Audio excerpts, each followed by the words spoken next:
ESAE et toi? Moi, je suis en administration des finances à ESAE. Moi, je suis en diplomatie et relations internationales à ESAE. Moi, je suis en journalisme à ESAE. Émission ici, c'est ESAE. Moi, je suis en communication marketing à ESAE. Moi, je suis en droit à ESAE. Moi, je suis en gestion des ressources humaines à ESAE. Moi, je suis en gestion des marchés publics à ESAE. Moi, je suis en administration du travail et de la sécurité sociale à ESAE. Moi, je suis en sciences économiques à ESAE. Moi, je suis en banque finance à ESAE. Moi, je suis en administration générale à ESAE. Moi, je suis en audit et contrôle de gestion à ESAE. Moi, je suis en sciences juridiques à ESAE. Moi, je suis en administration générale et territoriale à ESAE. Moi, je suis en transport logistique à ESAE. Moi, je suis en gestion des projets à ESAE. Rejoignez-moi, c'est la meilleure université. Nous sommes à ESAE. Rejoignez-nous. À ESAE, l'excellence a un nom.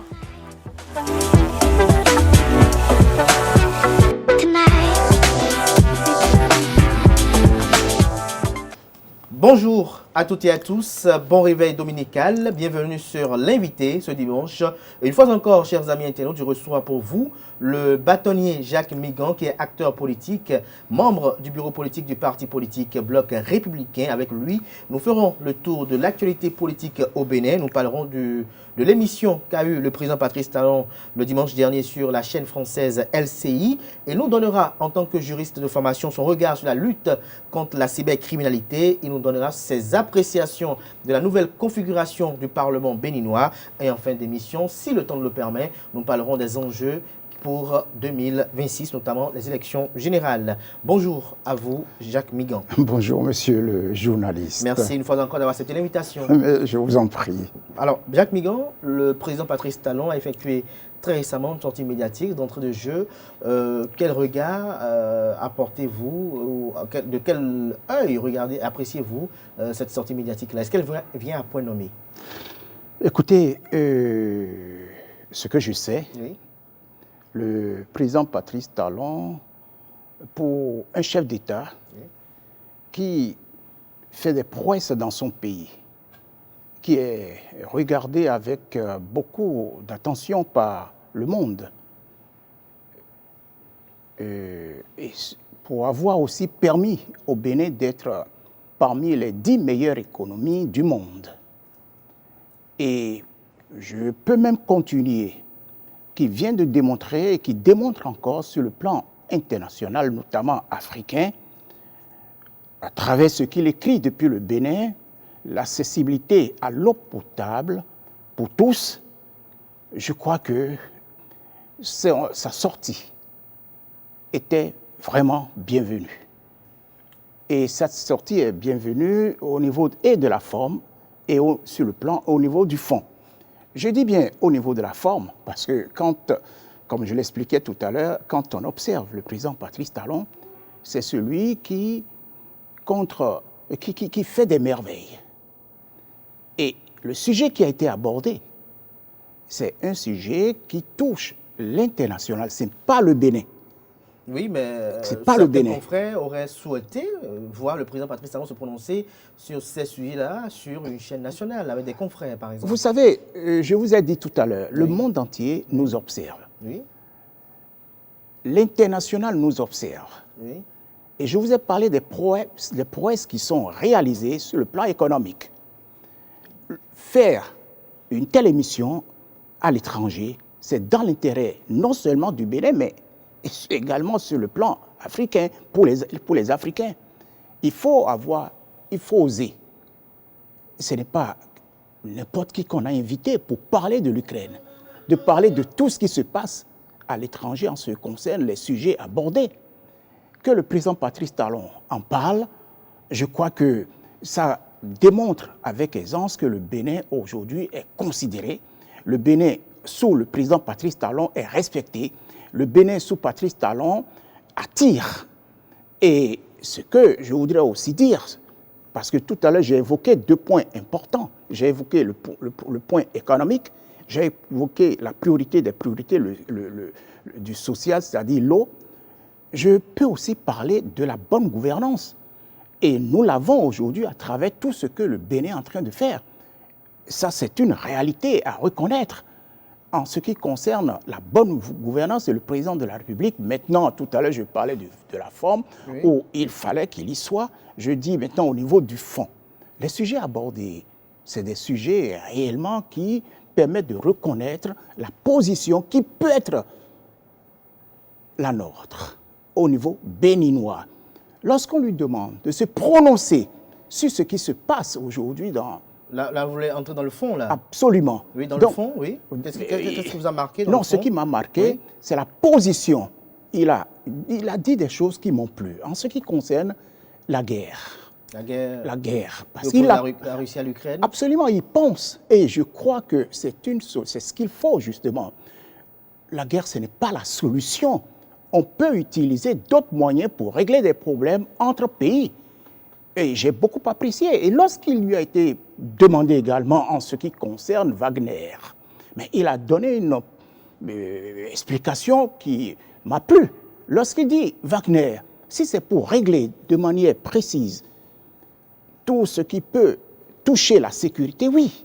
Et ce n'est pas nouveau. Il a en même temps donné un exemple de ce que les Américains ont fait ailleurs en Afghanistan. Et puis, en ce qui nous concerne, nous l'avions vécu en 1976, si mes souvenirs sont bons, en ce qui concerne Bob Denard, que la France et d'autres compatriotes ont sollicité pour renverser en son temps, rappelez-vous, le régime du président Mathieu Kérékou. Donc ce n'est pas nouveau. Mais le président Patrice Talon a su dire, et c'est en cela que j'ai beaucoup apprécié son intervention, et que cette intervention soit faite à l'étranger, sur une chaise française, je crois que c'était vraiment bienvenu. Je crois que si quand... Donc on préfère et souhaite que davantage les médias locaux soient... Mais attendez, le président Patrice Talon, quand il faut le faire, il intervient sur les médias du Bénin. Donc cela va se faire. Mais le sujet qui a été traité, comme je le dis, c'est un sujet qui ne concerne pas les seuls Béninois, il concerne le monde entier. Patrice Talon, et puis il faut voir aujourd'hui sur le plan régional, je dirais bien, quand je dis sous-régional, régional, c'est le chef d'État qui s'impose. Et j'espère qu'il continuerait dans cette position, je dirais. Moi, personnellement, j'ai été très fier de l'entendre. Sur la démographie, absolument. Sur la démographie, ce qui a été dit, est-ce que vous partagez? Mais bien entendu, bien entendu. Qu'est-ce qui vous amène à soutenir ce que le Mais écoutez, il faut quand même faire les choses en fonction des moyens que nous avons. On ne fait pas pour faire. Les enfants, à un moment donné, il faut créer les conditions pour que nous arrivions à satisfaire à travers l'éducation. Et l'éducation suppose quand même qu'on ait les moyens. Il ne faut pas faire des enfants pour faire des enfants. Aujourd'hui, je crois que ce n'est pas seulement réservé au Bénin, c'est réservé à beaucoup de pays qui, lorsqu'à un moment donné, vous voulez permettre aux enfants d'un pays d'avoir un bien-être décent, de vivre correctement, d'assurer correctement l'éducation. Donc, vous ne pouvez pas. Je prends mon cas aujourd'hui, ce n'est pas que je n'ai pas les moyens, mais je me suis arrêté à un nombre restreint d'enfants. Pas parce que je n'aurais pas pu, mais parce que j'estime que je dois faire mon de responsabilité, d'être responsable vis-à-vis de ces enfants-là. On ne fait pas pour faire. Lorsque vous avez moult enfants, alors que vous n'avez pas les moyens pour satisfaire les besoins de ces enfants, à quoi bon? Et l'État fait, certes, comme nous le disons, mais l'éducation commence d'abord par l'enfant. Un enfant ne demande pas à naître. Mais lorsque vous êtes à même, les parents, j'entends dire, de mettre au monde, il faut assurer à ces enfants le minimum qu'il faut. Donc moi, je crois que ce qu'il a dit, le président Patrice Talon, c'est bien pensé, c'est bien dit. Et il faut que nous rentrions dans cette vision du président Patrice Talon, que j'apprécie en matière de démographie, comme il a dit, ce que doivent être les naissances chez nous. Donc il ne faut pas, quand j'entends certains critiquer, critiquent, d'accord. Mais si c'est pour améliorer, d'accord. Mais critiquer pour critiquer, non. Critiquer pour critiquer, non. Merci, Jacques Migan, pour vos opinions par rapport à cette sortie médiatique du président Patrice Talon. Depuis avril 2016, depuis l'avènement du président Patrice Talon, on a constaté que le régime a affiché clairement sa lutte contre la cybercriminalité. Depuis quelques jours, voire quelques semaines, on a constaté que cette lutte a connu une accentuation avec l'arrestation de moult jeunes dits cybercriminels, parce qu'ils n'ont pas encore été jugés pour la plupart. En tant qu'homme de droit, quel regard portez-vous sur ces arrestations qui sont effectuées ça et là? Cette semaine, on en dénombre plus des centaines qui ont été arrêtés pendant cette semaine. Alors, Jacques Migan, est-ce que la situation est inquiétante? Qu'est-ce que vous pensez réellement? Écoutez, monsieur le journaliste, quand nous parlons de là, la... l'homme de droit, pas le politique. Non, écoutez, je vous répondrai en tant que citoyen d'abord, puisque ce n'est pas un phénomène nouveau. Ce n'est pas non plus un phénomène propre au Bénin. Quand vous regardez sur le plan international, je dirais même mondial, c'est un phénomène qui est là. Quand tout récemment encore, on nous faisait comprendre qu'en France, les banques, les hôpitaux ont été pris en otage par de vils individus à travers la cybercriminalité. Donc, ce n'est pas quelque chose qui est propre à nous. Mais en ce qui nous concerne au Bénin, je crois qu'il y a nous pouvons dire que les régimes précédents, à celui du président Patrice Talon, ont failli. Ils n'ont pas fait ce qu'ils devraient faire. C'est-à-dire une action aurait dû commencer depuis. Aujourd'hui, alors comme je le disais tout à l'heure, c'est quelque chose qu'on connaissait, qu'on savait. On n'attend pas pour pouvoir agir. Alors que pourquoi cette passivité des régimes précédents? C'est parce qu'on estimait que les escroqués étaient à l'étranger. Et les escrocs ou les criminels sont béninois, mais escroqués à l'étranger. Donc c'est comme si ça ne nous touchait pas directement. Mais il y a des nationaux également qui sont escroqués. Mais bien entendu, aujourd'hui, nous en sommes aussi victimes. Alors, c'est là où je disais tout à l'heure, il y a une faillite des régimes précédents. Il y a eu également une faillite des éducateurs, des parents, de nous tous. Parce que, écoutez, nous voyons quand même ces gens qui ne font rien et qui roulent dans de très belles voitures et qui sont bien, pour reprendre le terme commun, bien habillés, bien sapés, et qui ont des villas. On se dit, mais voilà des gens qui ne travaillent pas. Voilà des gens qui ne font rien. Et comment qui travaillent également. Écoutez, si vous appelez ce travail, puisque quand on prend la définition de la cybercriminalité, c'est une infraction pénale via informatique, et plus spécifiquement via Internet. Si le travail consiste à travailler sur informatique ou Internet, je dis c'est un travail malhonnête.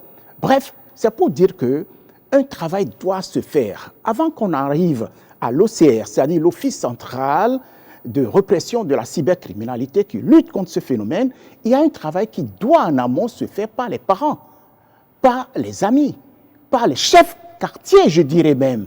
Parce que dans un quartier, tout commence, à croire qu'aujourd'hui, dans chaque quartier, il y a de cybercriminels. Est-ce qu'on peut mettre l'accroissement de ce fléau-là sur le dos du taux de chômage? Mais, écoutez, je n'en dirai point non, je ne dirai pas cela.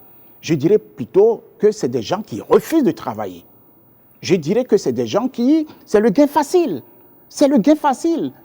Non, c'est des gens qui, aujourd'hui, ne veulent pas apprendre parce que nous en avons besoin. Il y a un déficit d'artisans. Quand même vous n'allez plus à l'école, il y a des métiers qu'on peut prendre, les gens ne veulent plus apprendre. On recherche aujourd'hui des artisans, on n'en trouve point. Alors, si le choix est d'aller vers le volet criminel, on ne peut pas parler de chômage. C'est une volonté délibérée de ces criminels qui préfèrent, comme je le disais tout à l'heure, le gain facile. Mais le gain facile conduit à ce que nous connaissons aujourd'hui, la criette. Et c'est en cela que je remercie énormément et j'encourage, je félicite même, je dirais, les responsables de l'OCRC, c'est-à-dire l'Office central de répression de la cybercriminalité, qui font un travail de fourmi pour mettre hors la loi, ou du moins cela. Donc c'est un travail qu'ils font. Et la police républicaine également. Mais avant que la police républicaine fasse ce travail, comme je le disais, de poursuite ou bien d'investigation, il nous revient, et à vous et à moi, aux chefs quartiers, à tous ceux qui sont dans les quartiers, dans les écoles, à tout le monde et surtout aux parents de dénoncer. Parce que par la dénonciation, on peut mettre fin à ce fléau. Parce que ça prend de l'ampleur, parce que les gens laissent faire. Les gens en sont complices. Les parents, au lieu de dénoncer ce phénomène, pensent que l'argent qui arrive à la maison est il faut en profiter. Non, non, il faut qu'ils s'interrogent. Parce que les conséquences conduisent aujourd'hui à ce que nous vivons. Ces enfants qui sont arrêtés et qu'on emprisonne, condamne, je dirais. Justement, donc il faut combattre avec la plus dure rigueur. Avant de revenir un peu par rapport aux questions d'éducation et autres, on a vu beaucoup de voix qui sont levées pour interpeller directement le chef de l'État à visage découvert sur les peines qui sont infligées à ces jeunes cybercriminels.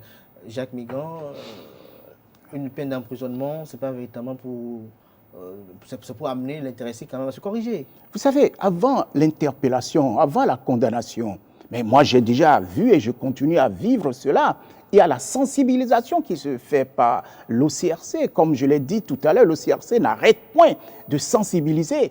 Les écoles n'arrêtent point de sensibiliser. Le gouvernement n'arrête point de sensibiliser. Oui, mais aujourd'hui, ce qu'on prend, oui. Jacques Migan, 5 ans, 10 ans, oui. Est-ce que c'est pas trop? Mais en quoi c'est les... Écoutez, est-ce que vous imaginez ce que ça veut dire, la cybercriminalité? Mais ça va au-delà même de cette escroquerie. Quand on tue des gens pour un prétendu fétiche qui serait le Kenissi, comme les gens l'appellent, mais vous imaginez, ça conduit au crime. Puisqu'on vous dit cybercriminalité, il y a le crime. Et je n'invente rien. Des gens qui, parce qu'on leur fait croire, et c'est charlatan, c'est tout ce monde qu'il faudrait aussi arrêter. Et, écoutez, je ne sais pas comment vous l'expliquer, c'est grave la situation. Je vous parlais tout à l'heure, il faut que l'on parle à ces enfants, que les parents leur parlent, il faut que nous acceptions de leur parler. Que nous acceptions de leur parler parce que le phénomène prend de l'ampleur. Je vous ai dit que cela se passe ailleurs. Mais chez nous encore, on ne peut pas parler de la pauvreté. Je vous ai dit tout à l'heure que, écoutez, c'est le refus de travailler. C'est le refus d'apprendre un travail. C'est ce refus qui conduit ceux-là à agir de la sorte. Qu'on les condamne à de telles peines, mais écoutez, le président de la République, il n'est pas le judiciaire, c'est l'exécutif. Que le législateur ait pensé à une telle peine, c'est en toute connaissance de cause. Parce que je dis toujours, lorsque vous avez la peine, la condamnation, il faut voir l'esprit qui a conduit à cette peine de 5 ans, de 10 ans. On ne condamne pas pour condamner. Et en même temps, je dis, ça a été toujours précédé. Avant d'aller en action, j'ai toujours vu mon pays où on sensibilise. Et puis, on offre aujourd'hui, parce que le Bénin aujourd'hui offre tout ce qu'il faut pour que les gens travaillent. La formation est là. On en veut. Les jeunes qui ne veulent pas travailler, je continue à le dire, c'est des paresseux, c'est des fainéants.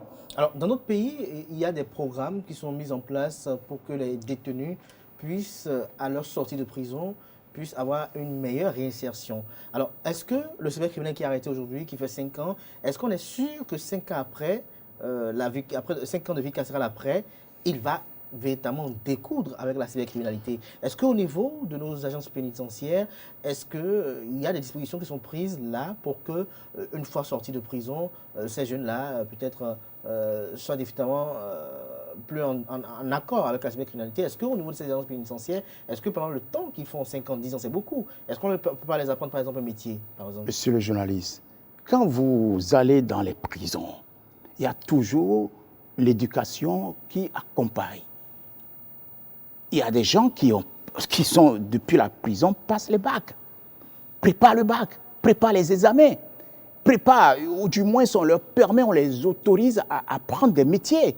Donc il y a une formation qui se fait pour la sortie un jour de la prison pour qu'ils puissent s'insérer. Et on ne l'attend pas à la dernière minute. Mais, bien entendu. Vous savez, ce que le gouvernement aujourd'hui du président Patrice Talon fait, ce n'est pas seulement la sanction pour la sanction, c'est aussi la sanction qui permettrait, qui est suivie, je dirais, d'éducation, de formation, d'éducation, puisque à un moment donné, c'est des citoyens qui à un moment donné se sont égarés. Mais la reconversion, elle s'impose. Et ça part des actions qui sont menées, ça fait partie des actions du gouvernement. Parce que quand ils vont sortir un jeune, puisqu'il s'agit surtout des enfants, il s'agit, quand il dit des enfants, bon, j'exagère peut-être, mais puisque c'est des gens qui sont déjà majeurs. Donc il faut leur créer les conditions, une fois sortis de la prison, comme vous le dites à juste titre, de pouvoir s'insérer. Et sinon ils vont rechuter, ben je crois que la prison, je ne sais pas si vous avez été, j'y vais souvent, à la prison de Misrété, pour rencontrer. Mais ce n'est pas un lieu que je conseille à ces égarés. À ces égarés, parce que vous êtes privé de tout. Mais privé de tout ne veut pas dire que vous ne vivez pas dans une approche, je dirais, de sortie. Puisque ce n'est pas une condamnation ad vitam, à perpétuité, non. C'est dans le temps. Mais si vous faites, donnez les meilleures conditions de vie à la prison, meilleures conditions, c'est-à-dire quoi, une bonne conduite, mais vous sortez avant terme. La grâce peut passer par là. Et la remise de peine peut passer par là. Et je veux plutôt parler de la remise et non de la grâce, puisque cette remise suppose que vous avez eu de meilleurs comportements alors que vous étiez là. Vous aviez été certainement en contact avec des artisans ou avec, comme je vous le disais tout à l'heure, préparer votre sortie. Vous préparez, on vous accompagne également. Ils sont accompagnés dans la prison, dans nos prisons. Donc c'est aussi cela que un point sur lequel je voudrais insister pour vous dire que certes ils sont condamnés pour purger une peine, mais ils sont aussi accompagnés pour une éventuelle reconversion. Alors, Bâtonnier Migan, un petit conseil quand même aux parents, c'est vrai que vous avez commencé par en donner tout à l'heure, aux parents et peut-être à ces jeunes qui y sont et qui n'ont pas encore été dans les lieux de la détention, un conseil à leur endroit pour qu'ils puissent prendre conscience. Je crois que, comme je le disais, c'est une question de sensibilisation, une question d'échange. Parents-enfants, éducateurs, même dans les écoles. Parce qu'il y a des enfants des écoles qui le font, des établissements secondaires qui le font, des étudiants qui le font. Et qu'on aille dans les universités, dans les établissements, pour expliquer le phénomène, les dangers de ce phénomène aux enfants. Et également, en ce qui concerne les chambres de métier, il faut aussi qu'ils le fassent également. Parce que, quel que soit l'individu aujourd'hui, je vous disais tout à l'heure que la cybercriminalité, c'est l'infraction pénale via Internet.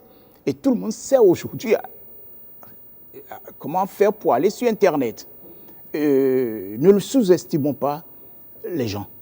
Donc, prévention, éducation, sensibilisation, et par tout le monde, parents, éducateurs, bien entendu, les enseignants, les maîtres artisans, et nous-mêmes, et vous-même, vous surtout les journalistes, au cours de vos émissions, revenez tout le temps sur cette thématique, comme ce que vous êtes en train de faire ce jour, et aussi le faire dans nos langues.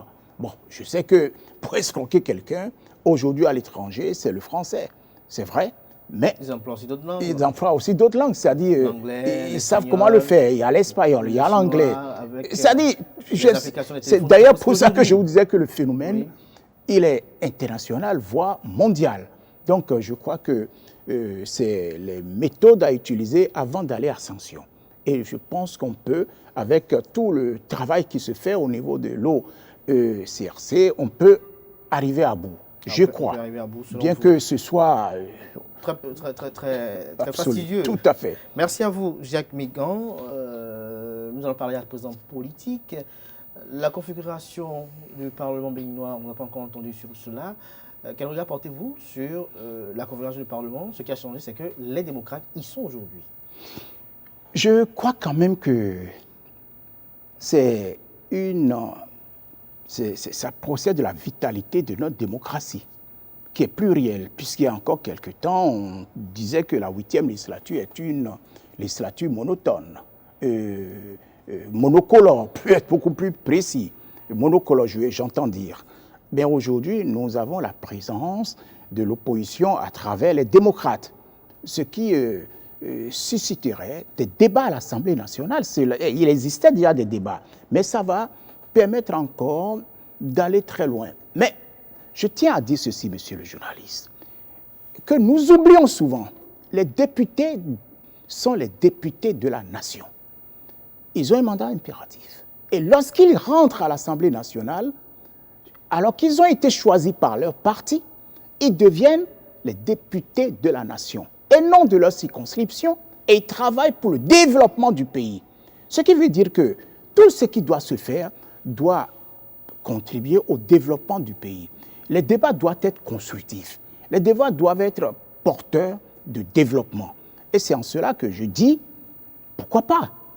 Et nous avions assisté tout récemment à, comment l'expliquer, un certain nombre de frustrations de certains députés, des démocrates. Oui, de la frustration, l'élection du bureau, le bureau de l'Assemblée.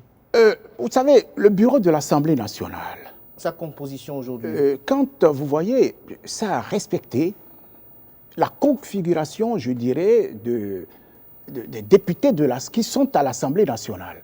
Et nous avons, au sein de ce bureau, puisque nous avons d'une part ceux de la mouvance, j'entends dire le PR, le Bloc républicain et un représentant de l'opposition.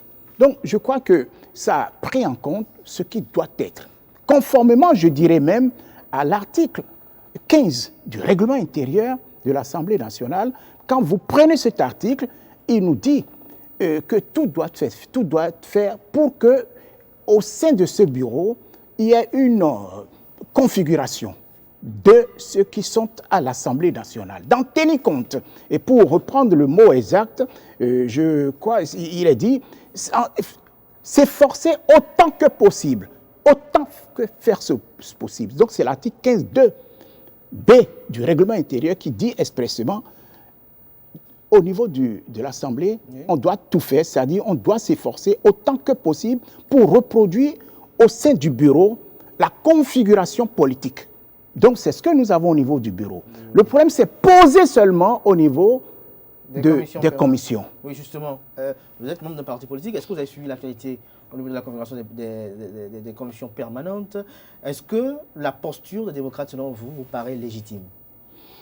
Vous savez, je viens de dire à l'instant ce qui est dit par l'article 15.2b, parce que quand vous prenez l'article 35.1 du règlement intérieur de l'Assemblée nationale, il dit expressément que la composition de la commission permanente, c'est 1, le président, le vice-président, 2 rapporteurs et un secrétaire.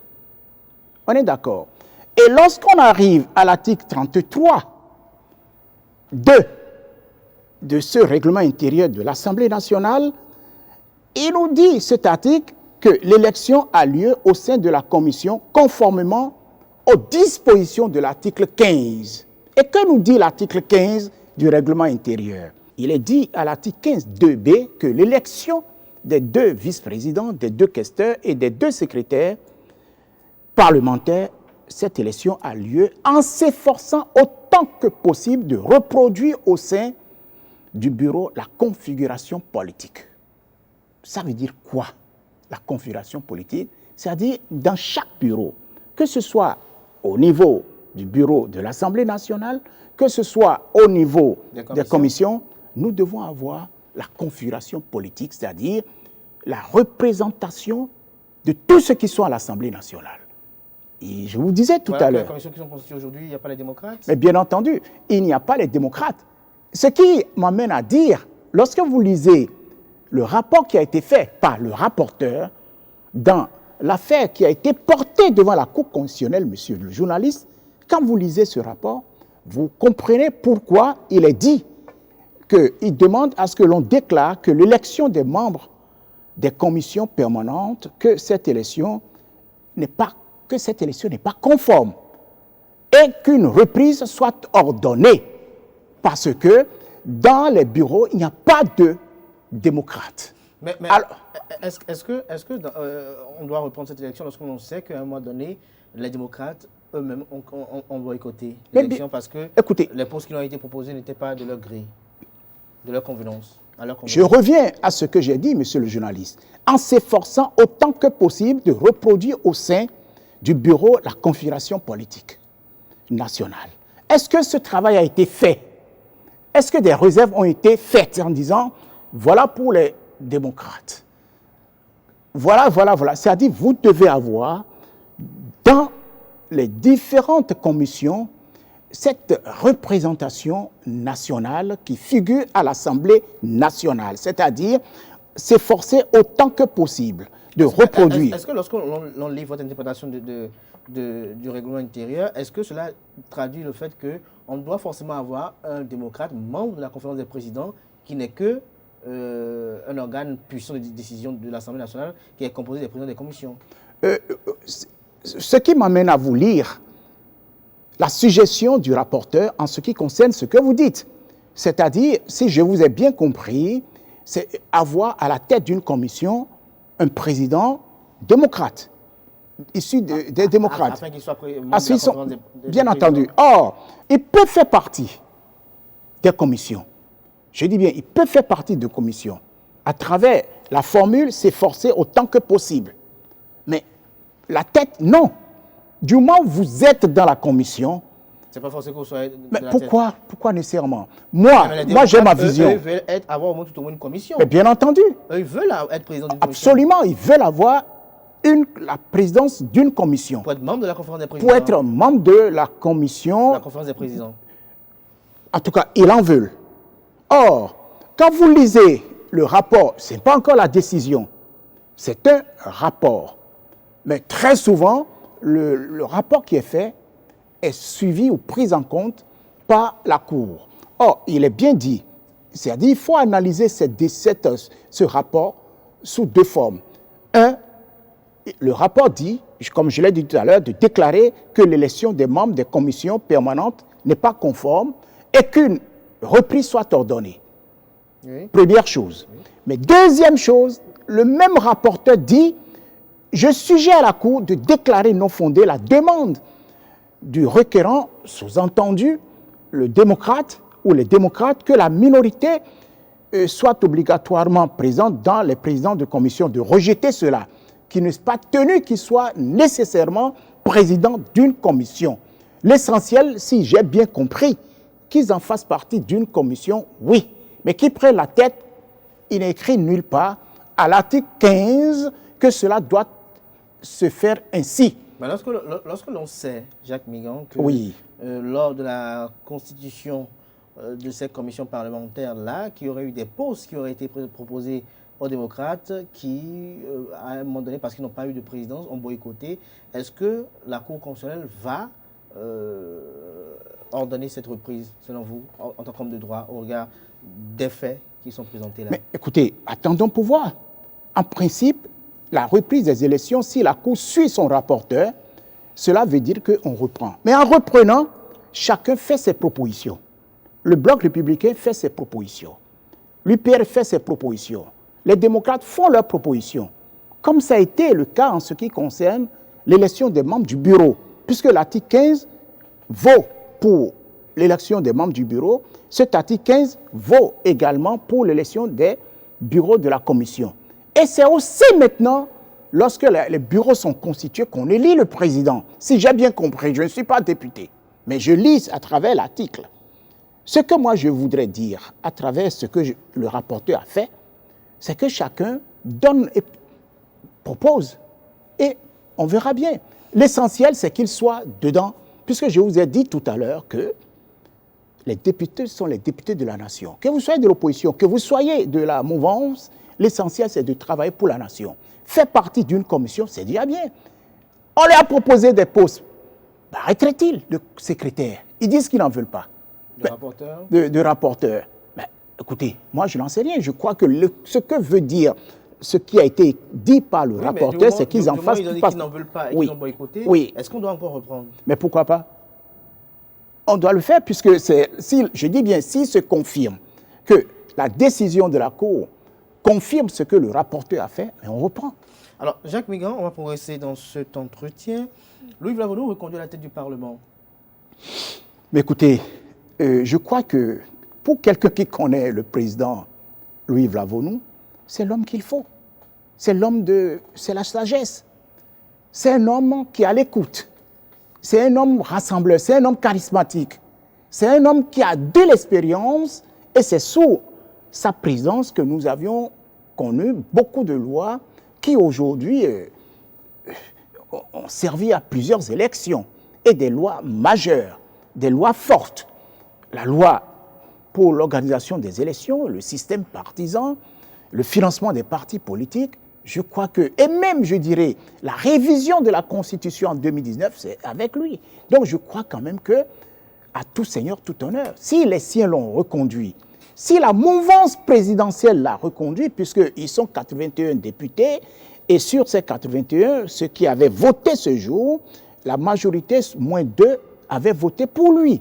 Donc je crois que c'est un plébiscite.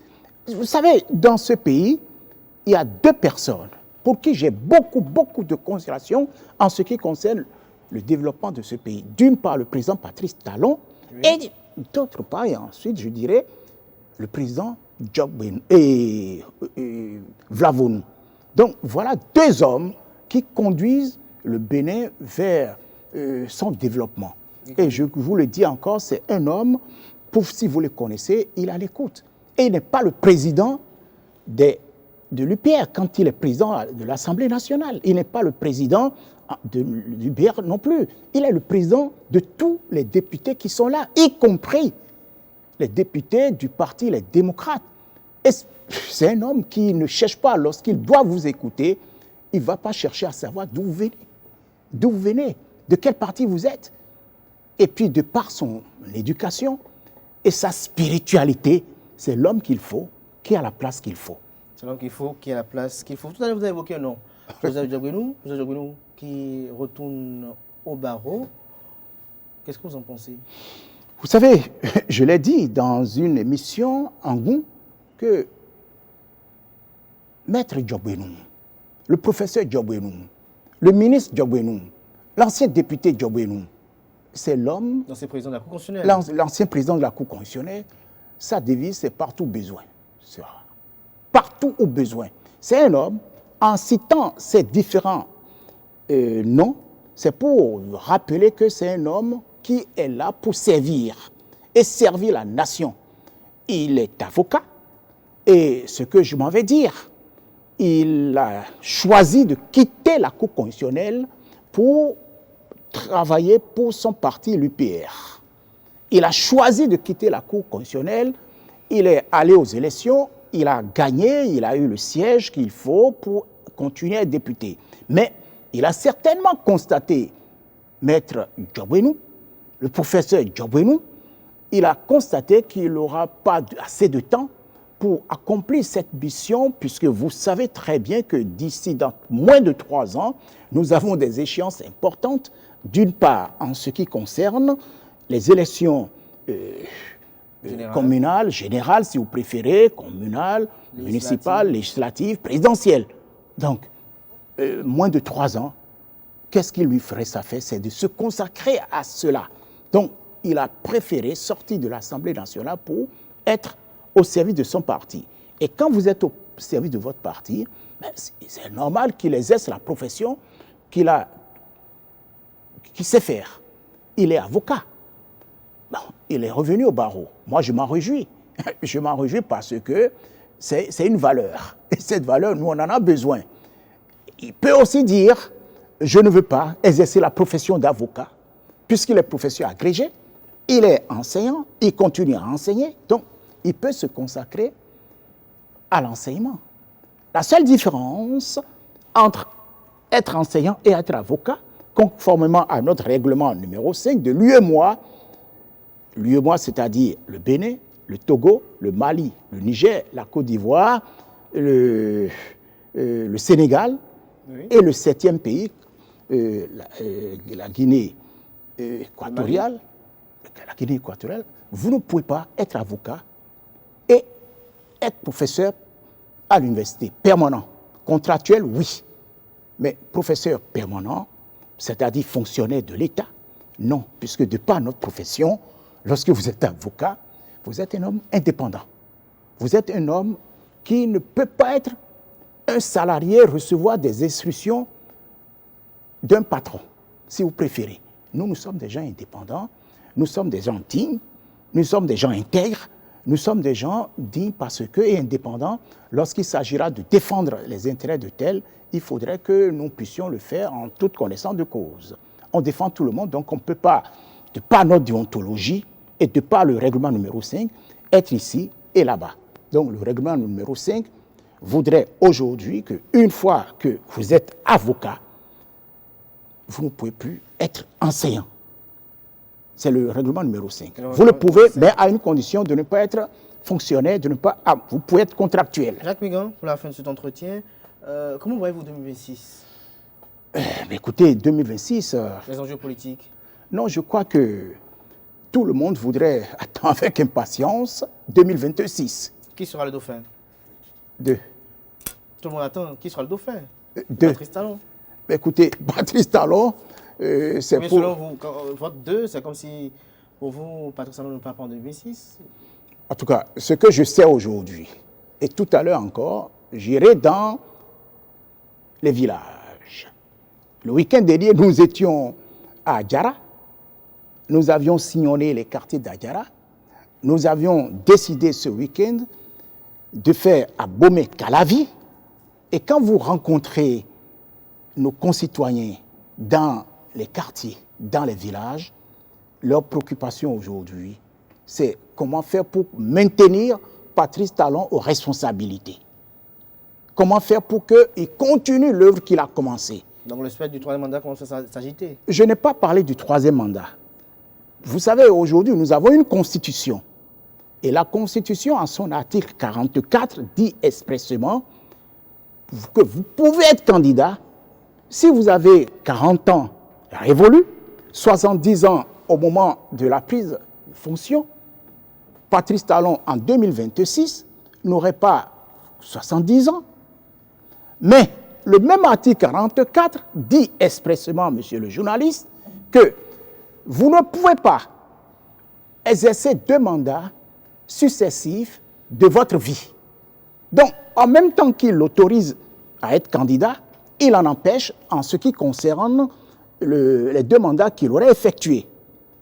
Et il vous souviendra qu'en 2021, Patrice Talon avait énuméré 3 conditions s'il doit être candidat aux élections de 2021 présidentielles. Personnel, disponibilité personnelle, si les réformes, les actions et les réalisations et l'environnement politique. La 3e. Mais aujourd'hui, le peuple dit ceci, puisque la Constitution qui a prévu en son article 44, la même Constitution en son article 54 et en 155 prévoit qu'on peut réviser la Constitution. La Constitution a été révisée, monsieur le journaliste, en 2019. Pour y insérer ce que je viens de dire, nul ne peut effectuer 2 mandats successifs dans sa vie, de sa vie. Mais elle n'est pas figée. Elle n'est pas figée. Donc, s'il revient aux députés en vertu de l'article 154, la prise en considération, c'est l'autorisation d'aller à révision. S'ils acceptent qu'on révise, il faut qu'on ait 82 députés. Est-ce que nous pourrons les avoir? Mais bien entendu, puisque les démocrates, le Bloc républicain et l'UPR, ce ne sont pas des députés appartenant à des partis bien précis, c'est des députés appartenant à la nation. Et vu ce que Patrice Talon est en train de réaliser aujourd'hui, tout parti politique souhaiterait, je dis bien tout parti politique souhaiterait qu'il continue sa mission. Et moi, personnellement, je ne vous le cache pas, ça ne me surprendrait pas si, quand on sait ce qui a été fait, je prends un exemple, Michael par exemple. Mais c'est la chancelière allemande. Elle n'a pas fait 1 mandat, 2 mandats, 3 mandats. Elle a fait au moins 4 mandats. Ça ne trouve personne. Elle l'a fait dans le cadre du développement de l'Allemagne. Nous sommes en train de vivre quelque chose qu'on n'a jamais connu depuis 1960, monsieur le journaliste. Et c'est en cela que vous allez dans les villages. J'étais à Adjara la semaine dernière. Mais il faut les entendre, les villageois. Il faut les entendre dans les quartiers. Mais ils n'ont qu'une seule chose à la bouche, pourvu que cet homme cesse de continuer sa mission. Parce que, mais ils vivent, ils le disent en fonction de ce qu'ils ont. depuis 1960, alors que c'est des pistes à Djara. Aujourd'hui, Patrice Talon est en train de procéder à l'alphatage de cette commune. La maternité est venue dans cette commune.